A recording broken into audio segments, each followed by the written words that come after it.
ইতিহাসে প্রথমবারের মতো ইসরায়েলি ভূখণ্ডে ইরানের নজিরবিহীন হামলার পর এই উত্তেজনাপূর্ণ পরিস্থিতিতে ইরান পেল এক সুখবর। বিগত ৬ বছরের মধ্যে যে কোনো সময়ের চেয়ে চলতি বছরের সর্বোচ্চ পর্যায়ে পৌঁছেছে ইরানের তেল রপ্তানি, যার ফলে প্রতি বছর দেশটির অর্থনীতিতে অন্তত $৩৫ বিলিয়ন প্রবৃদ্ধি হয়েছে। ব্রিটিশ সংবাদ মাধ্যম ফিনান্সিয়াল টাইমসের প্রতিবেদন থেকে এ তথ্য জানা গেছে। জ্বালানি বাজারের তথ্য বিষয়ক প্রতিষ্ঠান ভরটেক্সের হিসাবের বরাত দিয়ে প্রতিবেদনে বলা হয়েছে, চলতি বছরের প্রথম ৩ মাসে ইরান প্রতিদিন গড়ে ১৫,৬০,০০০ ব্যারেল তেল রপ্তানি করেছে। এই তেলের বেশিরভাগই কিনেছে চীন। ২০১৮ সালের তৃতীয় প্রান্তিকের পর চলতি বছরের প্রথম ৩ মাসেই সবচেয়ে বেশি জ্বালানি তেল রপ্তানি করেছে ইরান। এদিকে মধ্যপ্রাচ্যে ইরান ও ইসরায়েলের মধ্যে ক্রমবর্ধমান উত্তেজনার মধ্যে বেড়েছে জ্বালানি তেলের দাম। জাতিসংঘ, যুক্তরাষ্ট্র সহ বিশ্বের বিভিন্ন দেশ ইরান ও ইসরায়েলের প্রতি সংযত আচরণের আহ্বান জানালেও দুই পক্ষের মধ্যে তীব্র বাকযুদ্ধ চলছে এখনও। ইসরায়েল ইরানে পাল্টা আক্রমণে দৃঢ় প্রতিজ্ঞ এবং ইরানও সেই হামলার কড়া জবাব দিতে প্রস্তুত। এ অবস্থায় বিশ্ববাজারের জ্বালানি তেলের দাম বাংলাদেশ সময় গত মঙ্গলবার সকাল ৬টায় বেশ খানিকটা বৃদ্ধি পায়।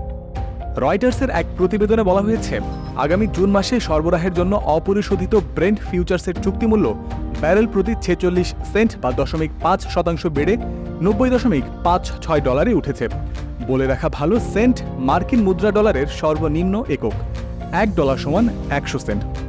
মে মাসে সরবরাহের জন্য মার্কিন যুক্তরাষ্ট্রে উৎপাদিত অপরিশোধিত জ্বালানি তেল WTI এর চুক্তিমূল্য ব্যারেল প্রতি ৪৩ সেন্ট বা ০.৫% বেড়ে $৮৫.৮৪ উঠেছে। কিন্তু ইসরায়েলে ইরানি হামলার কারণে বিশ্ববাজারে গত সোমবার জ্বালানি তেলের দাম নিম্নমুখী ছিল। তবে ইসরায়েলি পাল্টা আক্রমণের হুঙ্কারের পর সেই দাম আবার চড়তে শুরু করেছে। উল্লেখ্য, ইরান বিশ্বের শীর্ষ জ্বালানি তেল উৎপাদনকারী রাষ্ট্রগুলোর জোট ওপেকেরও সদস্য। এদিকে বর্বর ইসরায়েলের সঙ্গে উত্তেজনার মধ্যেই সামরিক শক্তিমত্তা প্রদর্শন করল ইরান।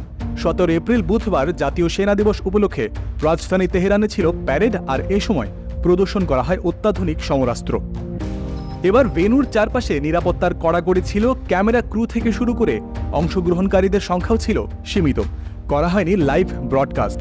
প্যারেড পরিদর্শন করেন ইরানের প্রেসিডেন্ট ইব্রাহিম রাইসি। উপস্থিত ছিলেন শীর্ষ সামরিক কর্মকর্তারা।